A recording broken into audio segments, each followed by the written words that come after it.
Smart screen YouTube ಚಾನೆಲ್ಗೆ ಸ್ವಾಗತ. ನಾನು ಶ್ವೇತಾ ಕಲಕಣಿ. ವರ್ಲ್ಡ್ ವೈಡ್ ದಾಖಲೆ ಸೃಷ್ಟಿ ಮಾಡಬೇಕಾಗಿದ್ದ ಯಶ್ ಅಭಿನಯದ ಟಾಕ್ಸಿಕ್ ಸಿನಿಮಾ ಬಿಡುಗಡೆಗೂ ಮುನ್ನವೇ 108 ವಿಘ್ನಗಳು ಶುರುವಾಗ್ಬಿಟ್ಟಿವೆ.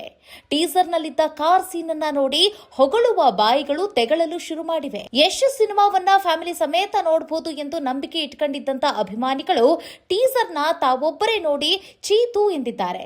ಈಗ ಇದೇ ಟೀಸರ್ನಲ್ಲಿರುವ ಮತ್ತೊಂದು ದೃಶ್ಯ ಕ್ರೈಸ್ತ ಧರ್ಮಕ್ಕೆ ಅಪಮಾನ ಮಾಡಿದೆ ಎಂದು ಸೆನ್ಸಾರ್ ಮಂಡಳಿಗೆ ದೂರು ದಾಖಲಾಗಿದೆ. ಹಾಗಾದ್ರೆ ಯಶ್ ನಟನೆಯ ಹೈ ಬಜೆಟ್ ಸಿನಿಮಾದ ಕಥೆ ಏನು? ಇಷ್ಟೊಂದು ಕಾಂಟ್ರವರ್ಸಿಗೆ ಗುರಿಯಾದ ಸಿನಿಮಾದ ಭವಿಷ್ಯವೇನು ಎಂದು ಜಾತಕ ಪಕ್ಷಿಯಂತೆ ಕಾದು ನೋಡ್ತಿದ್ದಾರೆ ಯಶ್ ಅಭಿಮಾನಿಗಳು. ಬನ್ನಿ ಏನಿ ವಿವಾದ ನೋಡ್ತಾ ಹೋಗೋಣ. ವಿಡಿಯೋನ ಅಂತ್ಯದವರೆಗೂ ನೋಡಿ. ವಿಡಿಯೋ ಇಷ್ಟ ಆಗಿದ್ರೆ ಲೈಕ್, ಶೇರ್, ಕಾಮೆಂಟ್, ಸಬ್ಸ್ಕ್ರೈಬ್ ಮಾಡೋದನ್ನ ಮರಿಬೇಡಿ. ಯಾವುದೋ ಒಂದು ಸಿನಿಮಾ ಬಿಡುಗಡೆಗೂ ಮುನ್ನ ಟೀಸರ್ ಆಗ್ಲಿ ಅಥವಾ ಆ ಒಂದು ಸಿನಿಮಾದ ಯಾವುದೇ ಒಂದು ತುಣುಕಾಗ್ಲಿ, ಪೋಸ್ಟರ್ ಆಗ್ಲಿ, ಅದೆಲ್ಲವೂ ಕೂಡ ಭಾರಿ ಸಂಚಲನವನ್ನ ಸೃಷ್ಟಿ ಮಾಡುತ್ತೆ. ಸಿನಿಮಾ ಹೇಗಿದೆ, ಸಿನಿಮಾದಲ್ಲಿ ಯಾವ ರೀತಿಯಾಗಿ ಕ್ಯಾರೆಕ್ಟರ್ಗಳು ನಿಭಾಯಿಸುತ್ತವೆ, ಮತ್ತೆ ಸಿನಿಮಾ ಯಾವ ಸ್ಟೋರಿ ಮೇಲೆ ಹೋಗುತ್ತೆ, ಇದೆಲ್ಲವನ್ನು ಕೂಡ ಟೀಸರ್ ಹೇಳುತ್ತೆ. ಹಾಗಾಗಿ ಸಿನಿಮಾ ಬಿಡುಗಡೆಗೂ ಮುನ್ನ ಬಹಳ ಮುಖ್ಯ ಪಾತ್ರವನ್ನ ವಹಿಸುತ್ತೆ. ಅದರ ಜೊತೆಗೆ ಅಭಿಮಾನಿಗಳು ಮತ್ತೆ ಚಿತ್ರ ರಸಿಕರನ್ನ ಥಿಯೇಟರ್ ಮುಂದೆ ತರಿಸಲು ಈ ಒಂದು ಟೀಸರ್ಗಳು ಸಾಕಷ್ಟು ರೀತಿಯಾದಂತಹ ಕೆಲಸವನ್ನ ಮಾಡುತ್ತೆ. ಹಾಗಾಗಿ ಯಶ್ ನಟನೆಯ ಟಾಕ್ಸಿಕ್ ಸಿನಿಮಾದ ಟೀಸರ್ ರಿಲೀಸ್ ಆದಾಗ ಎಲ್ಲರೂ ಕೂಡ ಕಾದು ನೋಡ್ತಾ ಇದ್ದಂತಹ ಸಮಯದಲ್ಲಿ ಟೀಸರ್ ರಿಲೀಸ್ ಆದಾಗ ಆ ಟೀಸರ್ ಅನ್ನ ನೋಡಿ ಹಾಡಿ ಹೊಗಳಬೇಕಾಗಿದ್ದಂತಹ ಬಾಯಿಗಳು ತೆಗಳಲು ಶುರು ಮಾಡಿತು. ಅಯ್ಯಯ್ಯೋ, ಇಂಥ ಸೀನ್ ಎಲ್ಲ ನಾವು ನೋಡ್ಬೇಕಾಯ್ತಾ ಈ ಕಣ್ಣಲ್ಲಿ? ಹಾಗೆ ನಾವು ಫ್ಯಾಮಿಲಿ ಸಮೇತ ಯಶ್ ನಟನೆಯ ಸಿನಿಮಾಗಳನ್ನ ನೋಡಬೇಕು ಅಂತಿದ್ದೀವಿ. ಆದರೆ ಈ ರೀತಿಯಾದಂಥ ವಲ್ಗರ್ ಸೀನ್ಗಳನ್ನ ಇಟ್ಬಿಟ್ಟಿದ್ದಾರಲ್ಲ, ಸೆಕ್ಷುವಲ್ ಸೀನ್ಗಳನ್ನು ಇರೋದನ್ನ ನೋಡಿ ಅದೆಷ್ಟೋ ಜನ ಹಿಡಿಶಾಪ ಹಾಕ್ಲಿಕ್ಕೆ ಶುರು ಮಾಡಿದ್ರು. ಇಂಥ ಸಿನಿಮಾಗಳನ್ನ ನಾವು ಯಶ್ ಅವರಿಂದ ನಾವು ಎಕ್ಸ್ಪೆಕ್ಟ್ ಮಾಡಿರಲಿಲ್ಲ ಅಂತನೂ ಕೂಡ ಹೇಳಲು ಶುರು ಮಾಡಿದ್ರು. ಈ ಒಂದು ಯಶ್ ಅವರ ನಟನೆಯ ಟಾಕ್ಸಿಕ್ ಸಿನಿಮಾದ ಟೀಸರ್ ರಿಲೀಸ್ ಆದಾಗ ಒಂದು ದೊಡ್ಡ ಮಟ್ಟದ ಸೌಂಡ್ ಕ್ರಿಯೇಟ್ ಆಯಿತು, ಸದ್ದು ಸುದ್ದಿಯಲ್ಲಿ ಇರಲು ಶುರುವಾಯಿತು. ಹಾಗೆ ಭಾರಿ ಪ್ರಮಾಣದ ಸಂಚಲನವನ್ನು ಕೂಡ ಸೃಷ್ಟಿ ಮಾಡಿತು. ಅದರ ಜೊತೆಗೆ ಕೆಲವೊಂದಷ್ಟು ಜನ ಅದರ ಬಗ್ಗೆ ಅಪಪ್ರಚಾರವನ್ನ ಮಾಡಿದ್ರು, ಮತ್ತೆ ಕೆಲವರು ಅದನ್ನ ತೆಗಳಲು ಕೂಡ ಶುರು ಮಾಡಿದ್ರು. ಇನ್ ಕೆಲವರು ಅದನ್ನ ಎಕ್ಸೆಪ್ಟ್ ಮಾಡ್ಕೊಂಡಿರುವಂತ ರೀತಿಯು ಕೂಡ ತುಂಬಾ ವಿಭಿನ್ನವಾಗಿತ್ತು. ಯಾಕಂತಂದ್ರೆ ಈ ಒಂದು ಸಿನಿಮಾ ವರ್ಲ್ಡ್ ವೈಡ್ ದಾಖಲೆಯನ್ನ ಸೃಷ್ಟಿ ಮಾಡಬೇಕಾಗಿರುವಂತಹ ಸಿನಿಮಾ. ಮತ್ತೆ ಈ ಒಂದು ಸಿನಿಮಾ ಕರ್ನಾಟಕದಲ್ಲಿ ಅಷ್ಟೇ ಅಲ್ಲ, ಅಥವಾ ನಮ್ಮ ಭಾರತದಲ್ಲಿ ಅಷ್ಟೇ ರಿಲೀಸ್ ಆಗುವಂತ ಸಿನಿಮಾ ಅಲ್ಲ. ಈ ಸಿನಿಮಾ ಜಗತ್ತಿನಾದ್ಯಂತ ರಿಲೀಸ್ ಆಗಬೇಕಾಗಿರುವಂತಹ ಸಿನಿಮಾ. ಹೀಗಾಗಿ ಎಲ್ಲರ ಅಭಿರುಚಿ ತಕ್ಕಂತೆ ಈ ಸಿನಿಮಾ ಮಾಡಲಾಗಿದೆ. ಹಾಗಾಗಿ ಈ ರೀತಿಯಾದಂತಹ ಸೆಕ್ಷುವಲ್ ಸೀನ್ಗಳು ಕಾಮನ್ ಆಗಿರುತ್ತೆ. ನೀವೆಲ್ಲ ಬಾಲಿವುಡ್ ಸಿನಿಮಾಗಳನ್ನ ನೋಡಿದ್ರೆ ಗೊತ್ತಾಗತ್ತೆ ಈ ಎಲ್ಲ ಸೀನ್ಗಳು ಕಾಮನ್ ಅಂತ ಹೇಳಿ ಒಂದಷ್ಟು ಜನ ಅಭಿಪ್ರಾಯವನ್ನ ಪಟ್ರು. ಇಂಥ ಸಿನಿಮಾಗಳಿಗೆಲ್ಲ ನಾವು ಎಂಟರ್ಟೈನ್ ಮಾಡ್ಲಿಕ್ಕೆ ಹೋಗೋದಿಲ್ಲ. ಯಶ್ ನಟನೆಯ ಸಿನಿಮಾ ಅಂತಂತಂದ್ರೆ ಆ ಒಂದು ನಮ್ಮ ನಿರೀಕ್ಷೆ ಬೇರೆನೇ ಆಗಿತ್ತು. ಆದ್ರೆ ಈ ಟಾಕ್ಸಿಕ್ ಸಿನಿಮಾದಲ್ಲಿ ಆ ಟೀಸರ್ ಅನ್ನ ನೋಡ್ತಾ ಇದ್ರೆ ಈ ಸಿನಿಮಾ ಬಗ್ಗೆ ನಾವು ಏನು ಹೇಳೋದಿಲ್ಲ ಅಂತನೂ ಕೂಡ ಒಂದಷ್ಟು ಜನ ಮೂಗ್ ಮುರಿದ್ರು. ಸೊ ಇದು ಒಂದು ರೀತಿಯಾದಂಥ ಕಾಂಟ್ರವರ್ಸಿ ಆಯಿತು. ಈಗ ಮತ್ತೊಂದು ಕಾಂಟ್ರವರ್ಸಿ ಶುರುವಾಗ್ಬಿಟ್ಟಿದೆ.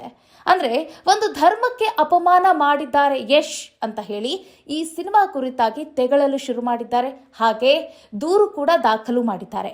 ಏನ್ ಕತೆ ಅಂತ ಕೇಳಿದ್ರೆ ನೋಡಿ, ಟಾಕ್ಸಿಕ್ ಸಿನಿಮಾದ ವಿರುದ್ಧ ರಾಷ್ಟ್ರೀಯ ಕ್ರೈಸ್ತರ ಒಕ್ಕೂಟ ಸಿಡಿದೆದ್ದಿದೆ. ರಾಷ್ಟ್ರೀಯ ಕ್ರೈಸ್ತರ ಒಕ್ಕೂಟದಿಂದ ಟಾಕ್ಸಿಕ್ ತಂಡದ ವಿರುದ್ಧ ದೂರು ದಾಖಲಾಗಿದೆ. ಮೆಕೆಲ್ ದೇವದೂತರ ಮುಂದೆ ಸೆಕ್ಷುವಲ್ ಸೀನ್ ಅನ್ನ ಇಟ್ಟಿದ್ದು ಇದು ಕ್ರೈಸ್ತ ಧರ್ಮಕ್ಕೆ ಅಪಮಾನ ಮಾಡಿದಂತಾಗಿದೆ ಎಂದು ರಾಷ್ಟ್ರೀಯ ಕ್ರೈಸ್ತ ಧರ್ಮದ ಒಕ್ಕೂಟ ಈಗ ದೂರು ದಾಖಲು ಮಾಡಿದೆ.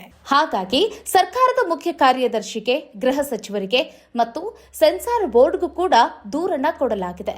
ಹೇಗಾದ್ರೂ ಮಾಡಿ ಈ ಒಂದು ಸಿನಿಮಾದಲ್ಲಿರುವಂತಹ ಆ ಕಾರ್ ಸೀನ್ ಅನ್ನ ಡಿಲೀಟ್ ಮಾಡಿಸಿ, ಆ ಸಿನಿಮಾದಲ್ಲಿರುವಂತ ಆ ಸೀನ್ ಹೊರಗಡೆ ಬರಬಾರ್ದು, ಸಿನಿಮಾದಲ್ಲಿ ಇರಬಾರ್ದು, ಆ ರೀತಿಯಾಗಿ ನೋಡ್ಕೊಳ್ಳಿ ಅಂತ ಹೇಳಿ ಈಗ ದೂರು ದಾಖಲು ಮಾಡಿದ್ದಾರೆ. ಅಷ್ಟಕ್ಕೂ ಈ ಕಾರ್ ಸೀನಿಗೂ ಕ್ರೈಸ್ತ ಧರ್ಮಕ್ಕೂ ಏನ್ ಸಂಬಂಧ? ಯಾಕೆ ಇವರು ಕೋಪಗೊಂಡಿದ್ದಾರೆ, ಯಾಕೆ ಸಿಡಿದಿದ್ದಾರೆ ಅಂತ ಕೇಳಿದ್ರೆ ನೋಡಿ, ಆ ಟೀಸರ್ ಅನ್ನ ಒಂದು ಬಾರಿ ಗಮನಿಸಿ. ಅಲ್ಲೇನಿರುತ್ತೆ ಅಂತಂದ್ರೆ ಒಂದು ಸ್ಮಶಾನ ಇರುತ್ತೆ. ಅದು ಹಿಂದೂ ಧರ್ಮದ ಸ್ಮಶಾನ ಅಲ್ಲ, ಕ್ರೈಸ್ತ ಧರ್ಮಕ್ಕೆ ಸೇರಿದಂತ ಒಂದು ಸ್ಮಶಾನ ಇರುತ್ತೆ. ಅಲ್ಲಿರೋರೆಲ್ಲರೂ ಕೂಡ ಕ್ರೈಸ್ತರೇ ಆಗಿರ್ತಾರೆ. ಅಲ್ಲಿ ಮೆಕೆಲ್ ದೇವದೂತರ ಮುಂದೆ ಅಶ್ಲೀಲ ವಿಡಿಯೋವನ್ನ ಚಿತ್ರೀಕರಣ ಮಾಡಿ ಅದನ್ನ ಟೀಸರ್ ನಲ್ಲಿ ಬಿಡುಗಡೆ ಮಾಡಿದ್ದಾರೆ. ಹೀಗಾಗಿ ನಮ್ಮ ಕ್ರೈಸ್ತ ಸಮುದಾಯಕ್ಕೆ ಅಪಮಾನ ಆಗಿದೆ, ಅಗೌರವ ಆಗಿದೆ ಅಂತ ಹೇಳಿ ಈಗ ರಾಷ್ಟ್ರೀಯ ಕ್ರೈಸ್ತರ ಒಕ್ಕೂಟ ಸಿಡಿದಿದ್ದಾರೆ. ಹಾಗಾದ್ರೆ ಈ ಸಿನಿಮಾ ಈಗ ಸಾಕಷ್ಟು ಕಾಂಟ್ರವರ್ಸಿಗಳಿಂದ ಕೂಡಿಬಿಟ್ಟಿದೆ. ಮುಂದೇನ್ ಕತೆ? ಮಾರ್ಚ್ನ ಸಮಯದಲ್ಲಿ ಈ ಸಿನಿಮಾ ರಿಲೀಸ್ಗೆ ರೆಡಿ ಆಗಿದೆ, ರಿಲೀಸ್ ಆಗುತ್ತೆ ಅಂತ ಹೇಳಿ ಅಭಿಮಾನಿಗಳು ಜಾತಕ ಪಕ್ಷಿಯಂತೆ ಕಾದಿದ್ದಾರೆ. ನೋಡಬೇಕು ಅಂತ ಹೇಳಿ ಕಳೆದ 2-3 ವರ್ಷದಿಂದ ಕಾಯ್ಕೊಂಡು ಕೂತಿದ್ದಾರೆ.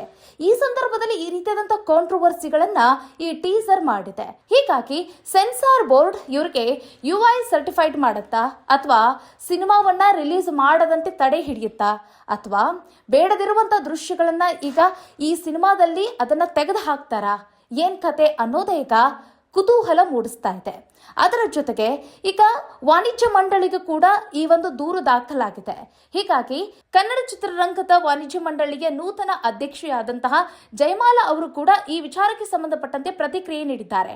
ನೋಡಿ, ನಮ್ಮ ಕನ್ನಡದ ಸಿನಿಮಾಗಳು, ಯಾವೆಲ್ಲ ಸಿನಿಮಾಗಳು ಹೊರಗಡೆ ಬಂದಿದ್ದಾವಲ್ಲ, ಯಾವ ಸಿನಿಮಾಗಳು ಕೂಡ ಒಂದು ಧರ್ಮಕ್ಕೆ ಅಪಮಾನ ಮಾಡಿದಂಥ ಸಿನಿಮಾಗಳು ಇಲ್ಲಿವರೆಗೂ ಕೂಡ ಬಂದಿಲ್ಲ, ಮುಂದೆ ಬರೋದು ಇಲ್ಲ.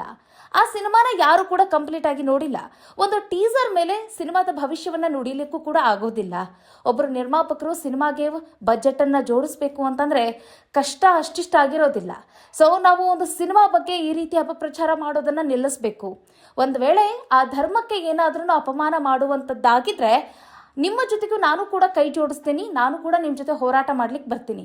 ಆದ್ರೆ ಸಿನಿಮಾ ರಿಲೀಸ್ ಆಗೋಕ್ಕಿಂತ ಪೂರ್ವದಲ್ಲಿ ಆ ಸಿನಿಮಾ ಬಗ್ಗೆ ಕೆಟ್ಟದಾಗಿ ಮಾತನಾಡಿ ಅಪಪ್ರಚಾರವನ್ನ ಮಾಡಿ ಆ ಸಿನಿಮಾವನ್ನ ಹಾಳು ಮಾಡೋದು ಬೇಡ ಅಂತ ಹೇಳಿ ಜಯಮಾಲಾ ಅವರು ರಿಕ್ವೆಸ್ಟ್ ಮಾಡ್ತಿದ್ದಾರೆ.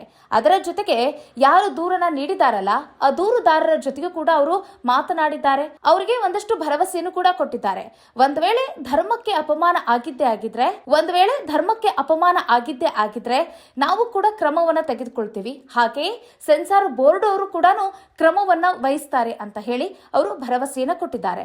ಇನ್ನು ಸರ್ಕಾರಕ್ಕೂ ಕೂಡ ದೂರನ್ನ ಕೊಟ್ಟಿರುವಂತಹ ಕ್ರೈಸ್ತ ಸಮುದಾಯದವರು, ಅಂದ್ರೆ ಗೃಹ ಸಚಿವರಿಗೂ ಕೂಡ ಕೊಟ್ಟಿದ್ದಾರೆ, ಮತ್ತೆ ಸರ್ಕಾರದ ಮುಖ್ಯ ಕಾರ್ಯದರ್ಶಿಗೂ ಕೂಡ ದೂರನ್ನ ದಾಖಲು ಮಾಡಿದ್ದಾರೆ. ಕಾದ್ ನೋಡೋಣ ಯಾರ್ಯಾರು ಯಾವ್ಯಾವ ರೀತಿಯಾಗಿ ರಿಯಾಕ್ಟ್ ಮಾಡ್ತಾರೆ, ಮತ್ತೆ ಯಾವ ರೀತಿಯಾಗಿ ಕ್ರಮವನ್ನ ವಹಿಸ್ತಾರೆ. ನಂತರ ಯಶ್ ಅವರು ಮುಂದೆ ಈ ಒಂದು ಸಿನಿಮಾದ ಪ್ರಚಾರಕ್ಕಂತ ಬಂದಾಗ ಒಂದಷ್ಟು ಇಂಟರ್ವ್ಯೂಗಳಲ್ಲಿ ಈ ಕುರಿತಾಗಿ ಯಾವ ರೀತಿಯಾಗಿ ಅವರು ಹೇಳಿಕೆಗಳನ್ನ ಕೊಡ್ತಾರೆ, ಇದಕ್ಕೇನ್ ಕ್ಲಾರಿಫಿಕೇಶನ್ ಕೊಡ್ತಾರೆ, ಎಲ್ಲವನ್ನು ಕೂಡ ಕಾದ್ ನೋಡೋಣ. ಯಶ್ ಅಭಿಮಾನಿಗಳಿಗೆ ಈ ವಿಚಾರ ಹರ್ಟ್ ಆಗಿರಬಹುದು, ಬಟ್ ಇರೋ ವಿಚಾರವನ್ನ ನಾವು ಹೇಳಿದ್ದೀವಿ. ಅಭಿಪ್ರಾಯ ಏನು ಕಾಮೆಂಟ್ ಮಾಡೋದನ್ನ ಮರಿಬೇಡಿ. ಸಿಗೋಣ ಮುಂದಿನ ವಿಡಿಯೋದಲ್ಲಿ. ನಮಸ್ಕಾರ.